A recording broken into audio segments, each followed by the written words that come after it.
My name is Soren. I grew up in Milwaukee in a family where nobody really talked about responsibility. Responsibility was not something you could discuss or plan for. It was something you just had to do, whether you wanted to or not. And in my family, it was always me who had to do it. If something needed to be done, whether big or small, it was assumed that I would do it. If an emergency came up, it was my job to fix it, even at the last minute. No one ever said thank you. They acted like it was normal, like it was my job, just because I existed. But before I continue, hit the subscribe button and tell me where are you watching this from, and what time of day is it. I want to know how far this story goes. One evening, we were having dinner. Nothing seemed unusual at first. The table was full of food, the smells of the meal filled the kitchen, and everyone seemed quiet. Then my dad put down his fork, looked directly at me, and said in a calm voice, "You will handle the mortgage payment this month. If you can't, don't come home for Christmas." He didn't pause. He didn't ask if I felt okay. He didn't even try to soften the words. He just said it as if it was normal, as if there was no choice in the matter. I quietly asked, "Why is it always me?" My sister Virelia, who had never really had to deal with big responsibilities, let out a short laugh. It wasn't a happy laugh. It was the kind of laugh people use when they want to make someone else feel smaller. My mom told me I was overreacting. She said that in families, everyone helps. But we all knew the truth. For years, quietly, it had always been me doing the work year after year. No one raised their voice. The room stayed calm. But inside me, everything changed. It wasn't a request from my dad. It was a demand, a rule, something so strong they didn't even see it as unusual. That night, after dinner, when the house had finally quieted down, I went to my desk and opened my laptop. The screen lit up the room with a soft, pale glow. It was calm and steady. It was nothing like the feeling at the dinner table. I signed into the online banking accounts. My name was listed with my parents. At one time, these accounts had felt like symbols of trust.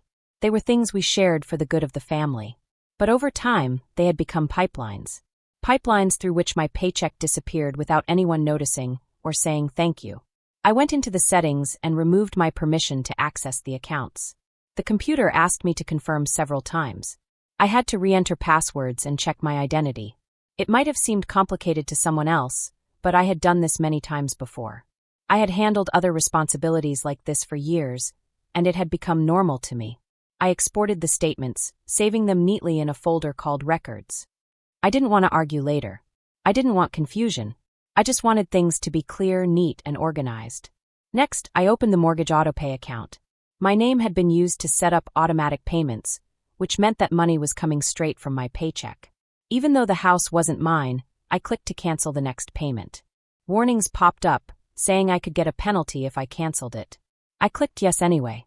The responsibility was no longer mine. I didn't feel happy, I didn't feel triumphant, I just felt clear-headed, steady, calm. Then I went to the warehouse system. This was connected to a building my great-aunt Margaret had left to my parents. Everyone called her Isolde. I had been the one keeping track of supplies, storage, and inventory for years because I was careful and responsible.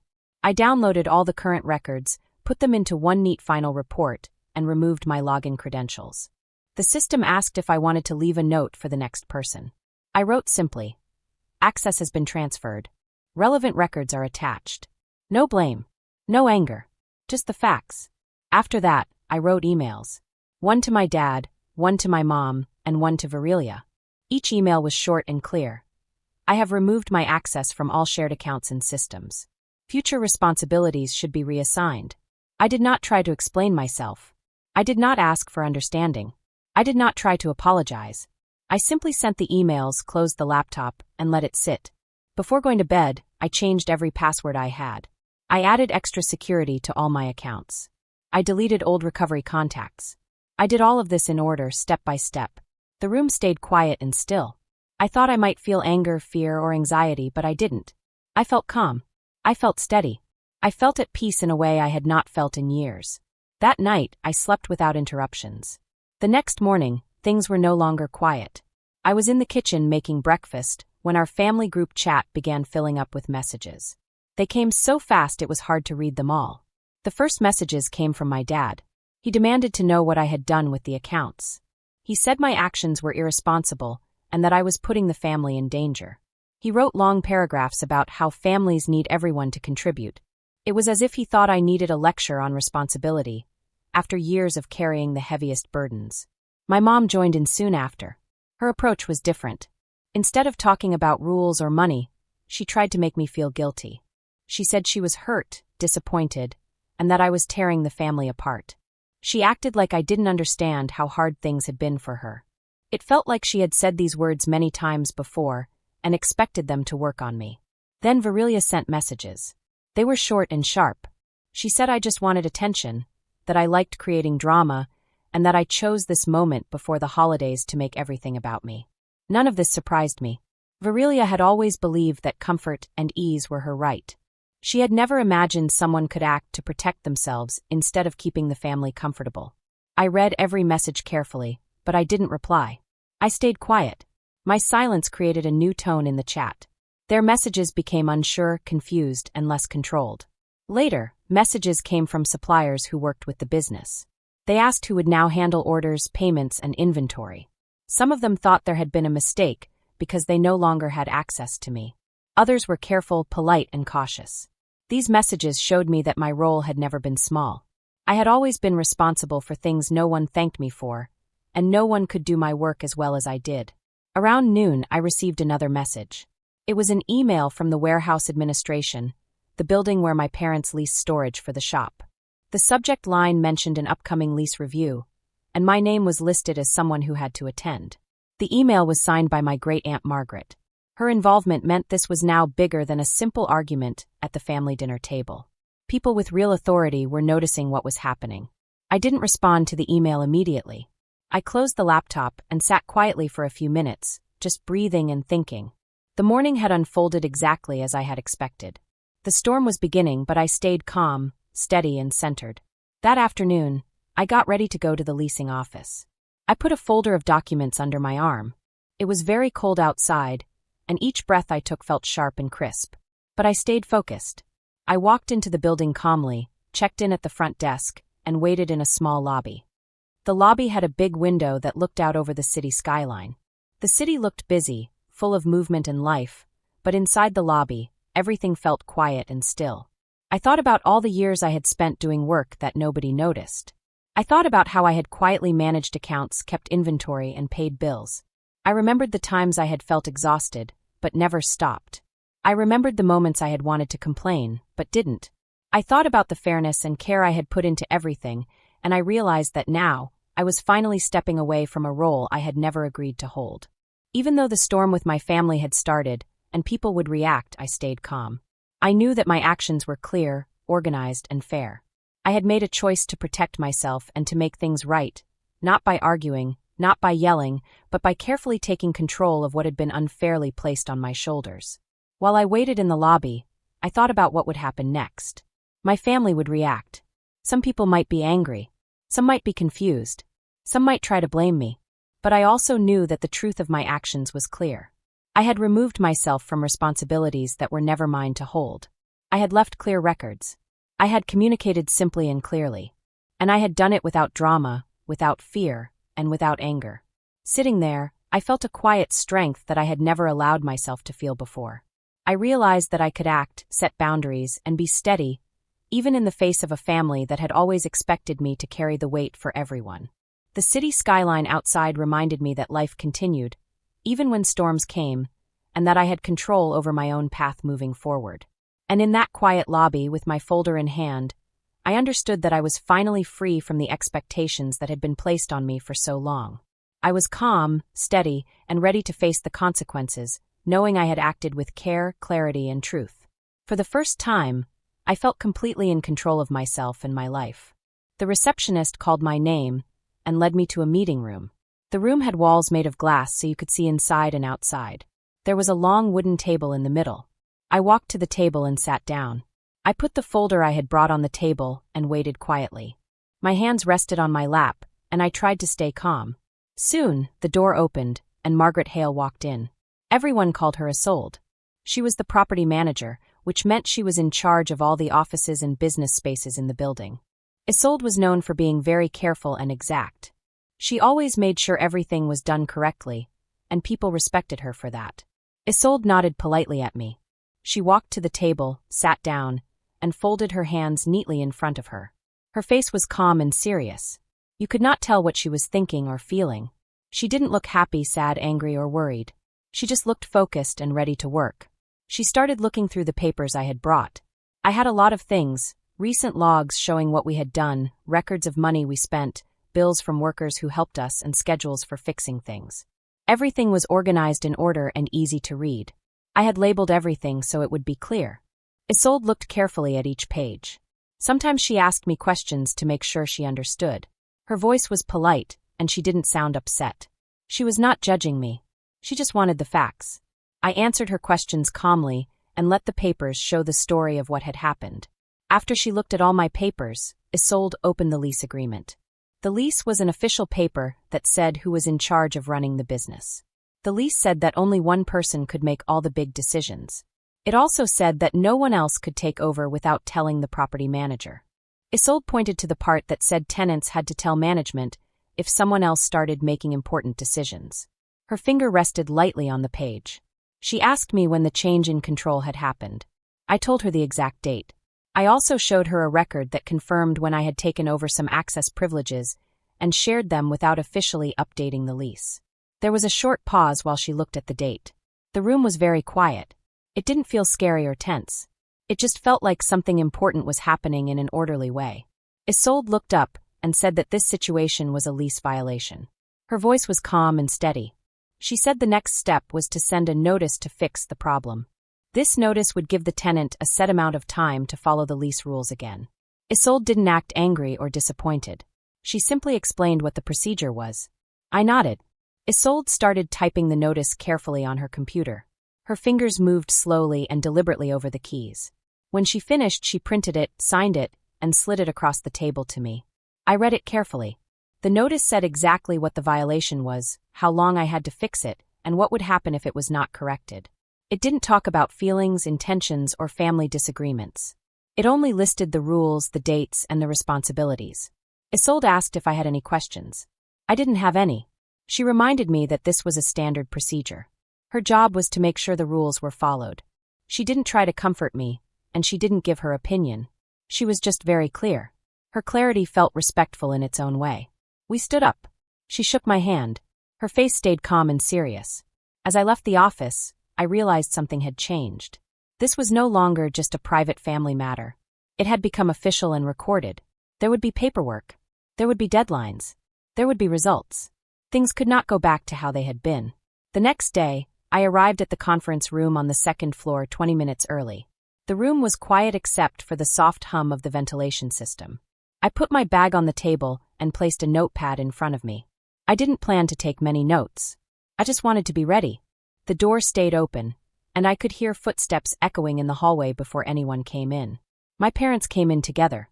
Virilia followed them, crossing her arms as soon as she sat down. Their faces showed that they were frustrated and certain about what they thought, but it was clear they didn't really understand everything. They sat across from me in a line, as if they were all on the same side.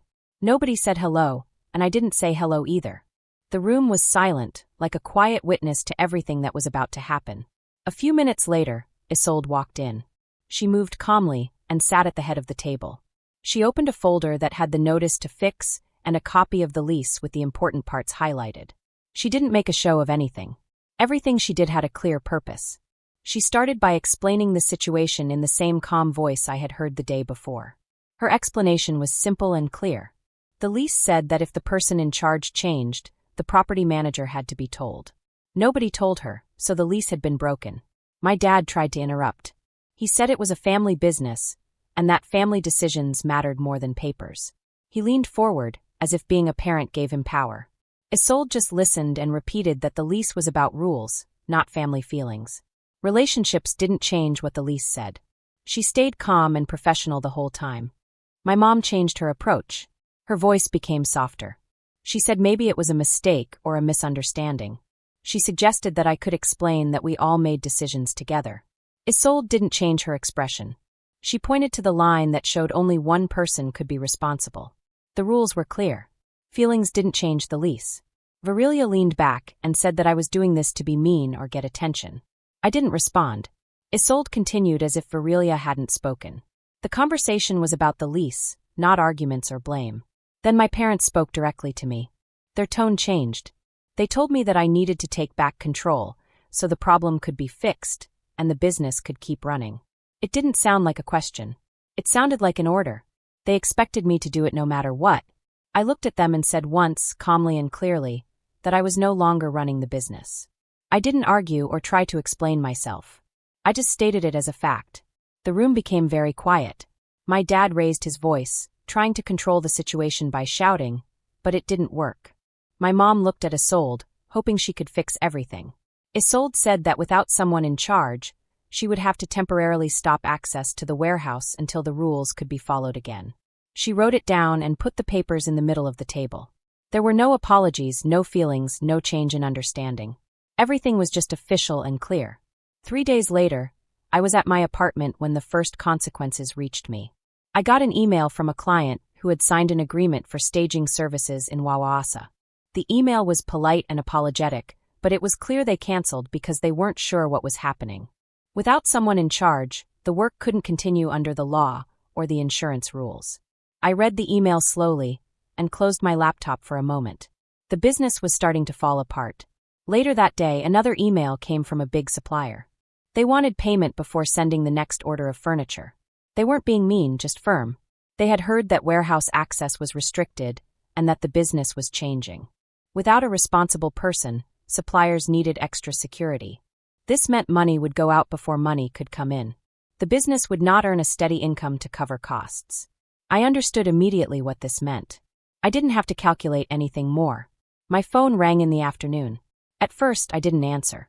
When I listened to the voicemail, it was my dad. His voice sounded stressed.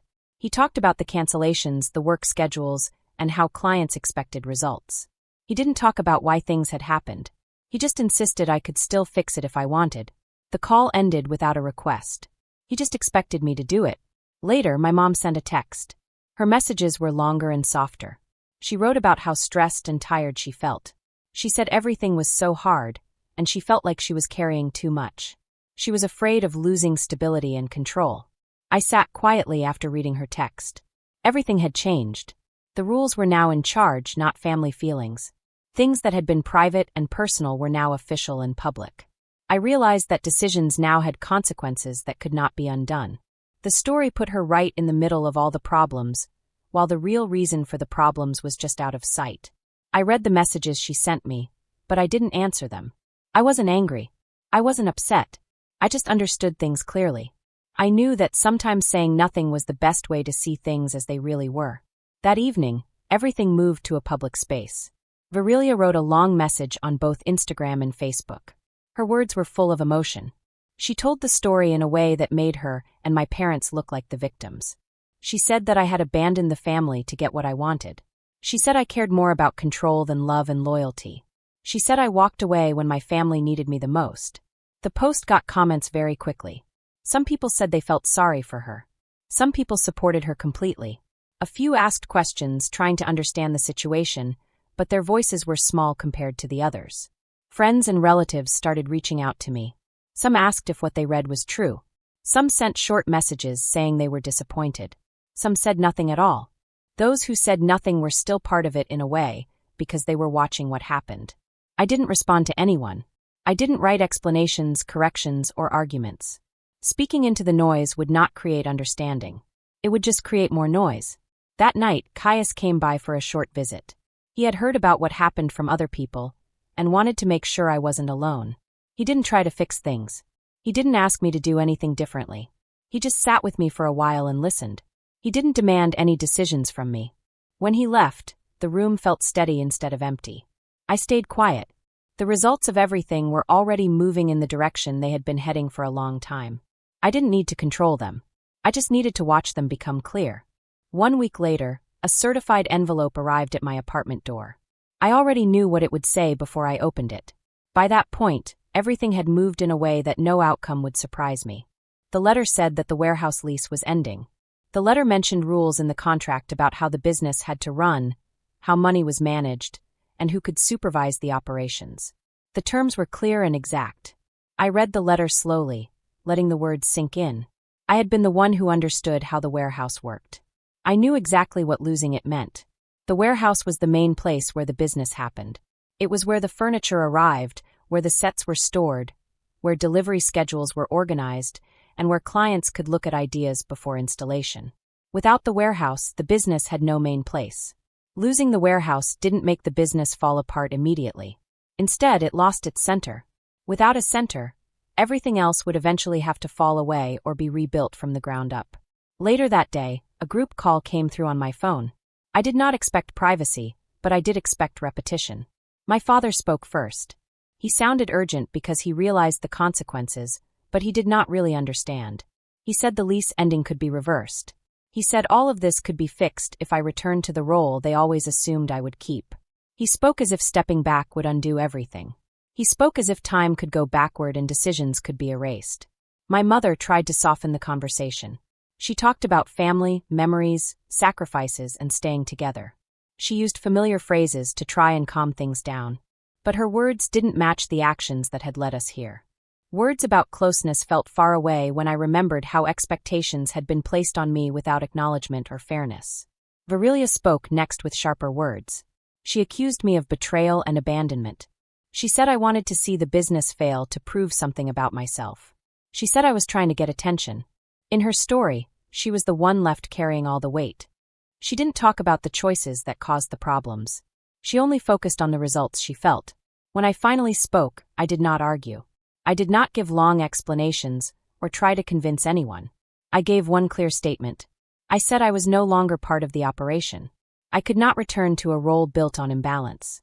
I explained that the lease ending followed from the decisions made while I was gone. I said I would follow all the rules for moving the inventory. I did not raise my voice. I did not try to persuade them. I had learned that being clear does not need loud words. The silence after my words held everything that had been avoided for years.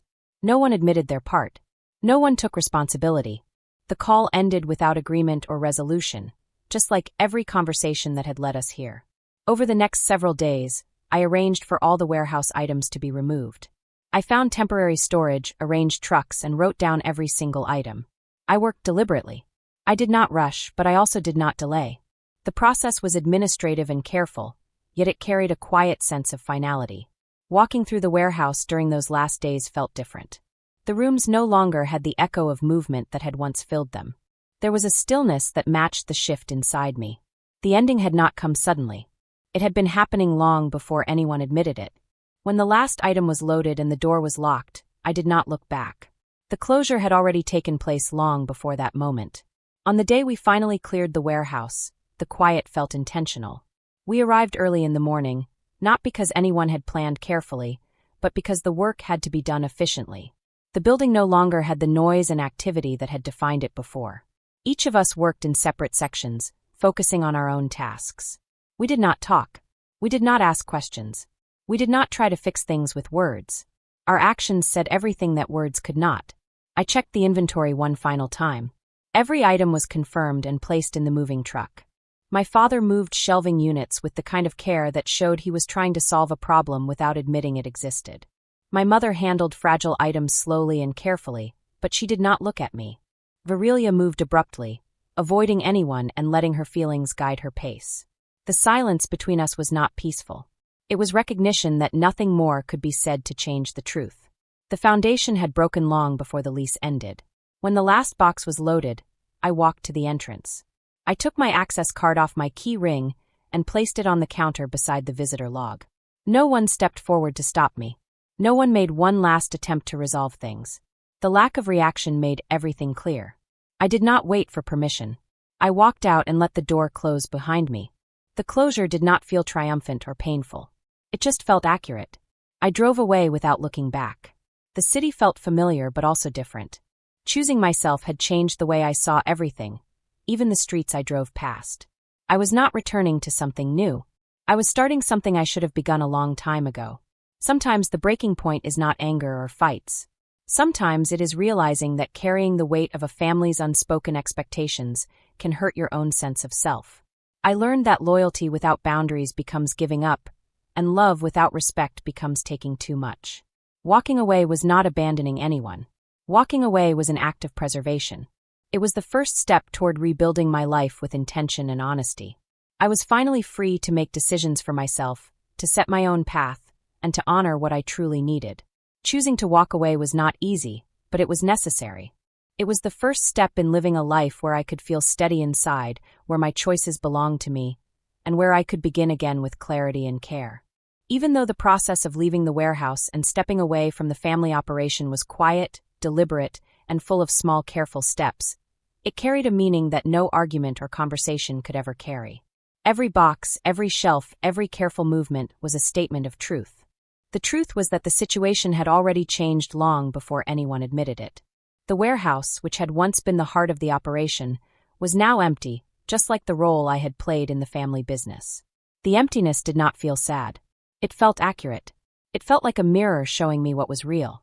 By letting go of the warehouse, I was also letting go of the weight I had been carrying for years. By stepping away from a role that was never fair, I was choosing myself. By refusing to argue with people who could not take responsibility, I was keeping my clarity.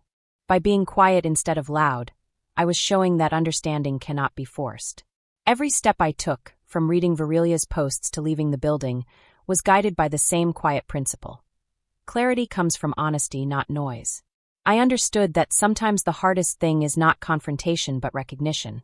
Recognizing that loyalty without fairness is not love, that love without respect is not love, that sacrifice without acknowledgement is not sacrifice. Walking away was not giving up. It was preservation. It was the first honest step toward creating a life that belonged to me. And so I left. The city moved past me, familiar and new at the same time. The streets I knew felt different. The choices I made reshaped my world. I was no longer carrying unspoken expectations or unfair burdens. I was beginning something that I should have started long ago. I was stepping into a life built on intention, care, and honesty. I was finally free.